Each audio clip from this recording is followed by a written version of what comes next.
খুব ইন্টারেস্টিং প্রশ্ন যে গর্ভকালীন সময়ে মা কি আনারস খেতে পারবে? আমার উত্তর ইয়েস, খেতে পারবে।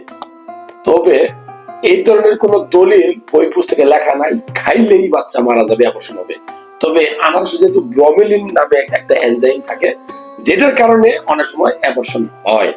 আর আমি আপনাকে বলবো, আল্লাহর দোয়াই লাগে, আপনি গর্ভবতী মা হয়ে থাকলে এটা খাবেন না। কারণ এটা খাওয়ার ফলে হোক, এটা না খাওয়ার ফলেও যদি আপনার ডেলিভারি অ্যাবর্শন হয়ে যেতে পারে আল্লাহ চাইলে।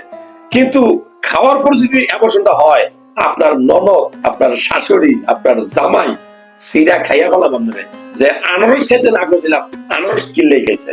তো এই কয়েক মাস আনারস না খাইলেও চলবে। কারণ কি, আনারসের যে পুষ্টি আছে তার চেয়ে বেশি পুষ্টি পুঁই শাক, পালং শাক, ডিম, কলা, বাদাম, কাঠবাদাম, আখরোট, হ্যাঁ, এগুলো আপনি খাবেন। দুধ খাবেন, কোনো নিষেধ নাই। কাঁচা পেঁপে আর আমি বলবো যে আনারস, এগুলো একটু বয়কট করার জন্য। আর সবচেয়ে বেশি বয়কট করবেন কোনটা? Soft drinks, cold drinks, chips, প্যাকেটজাত খাবার, ফাস্ট ফুড, বাহিরের খাবার।